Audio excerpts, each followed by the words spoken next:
Voici l'examen de juin 2019. Il y a 5 questions concernant le Q1 et 5 questions concernant le Q2. La première question vaut 3 points.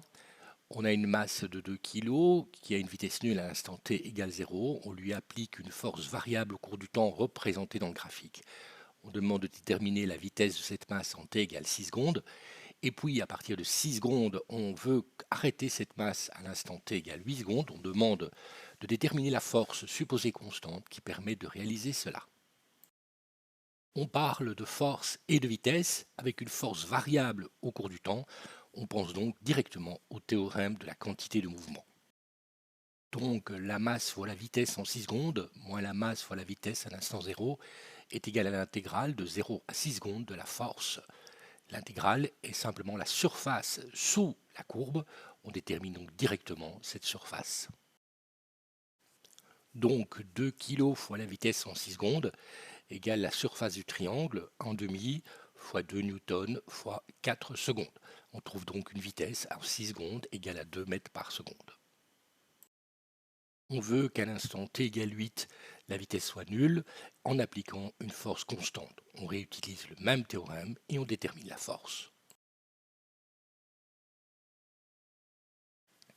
La question 2 vaut 5 points, il s'agit de tir parabolique.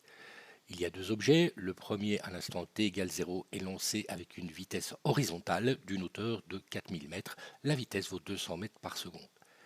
Au même instant, un autre objet est lancé avec une vitesse v0 qui fait un angle θ avec l'horizontale. On veut déterminer v0 et l'angle θ pour que la rencontre ait lieu exactement à une hauteur de 2000 mètres. On demande ensuite de déterminer à quel instant cette rencontre a lieu et à quelle position x cette rencontre a lieu. Les équations du mouvement du premier objet sont simples. Il n'y a qu'une seule vitesse horizontale, donc x1 égale v fois t, z1 égale h moins 1 demi gt carré.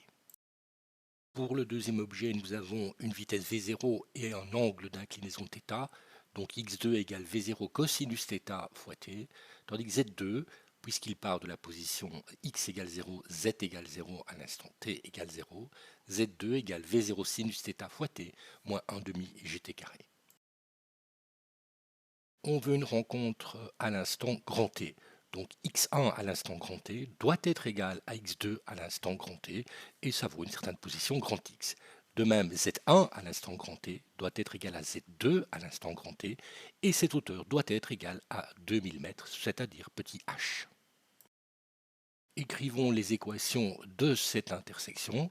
On a d'une part que v fois grand t doit être égal à v0 cosinus θ fois grand t, et v0 sinus θ grand t moins 1 demi g grand t carré doit être égal à h moins 1 demi g t carré, et cela doit être égal à petit h. Regardons la dernière partie de l'équation. On a grand h, on a petit h, on peut donc déterminer grand t. Grand t égale la racine carrée de 2 fois grand h moins petit h sur petit g. On insère les valeurs et on trouve que grand t égale 20 secondes, le temps d'intersection. On peut donc déterminer la position grand X de l'intersection, puisque grand X égale grand V fois grand T. V vaut 200 mètres par seconde, grand T égale 20 secondes. On trouve donc que la position X de rencontre est de 4000 mètres. Regardons la première partie de l'équation. On peut simplifier par moins 1 demi gt carré de chaque côté.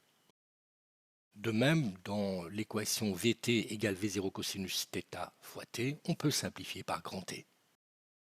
Donc on trouve que V0 cosinus θ est grand V, c'est-à-dire 200 mètres par seconde, et on sait que V0 sinus θ fois grand T égale grand H, donc V0 sinus θ égale grand H sur grand T valant 4000 mètres, grand T valant 20, V0 sinus θ vaut donc lui aussi 200.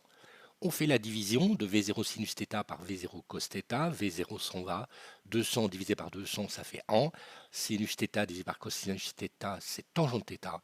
On a donc tangente θ égale 1, donc θ égale pi sur 4, 45 degrés. Ayant θ qui vaut pi sur 4, on l'insère dans l'équation V cos θ égale 200 mètres par seconde. Donc cosinus θ vaut racine de 2 sur 2. On trouve donc que la vitesse V0 à laquelle il faut lancer le deuxième objet est de 200 fois la racine carrée de 2 mètres par seconde.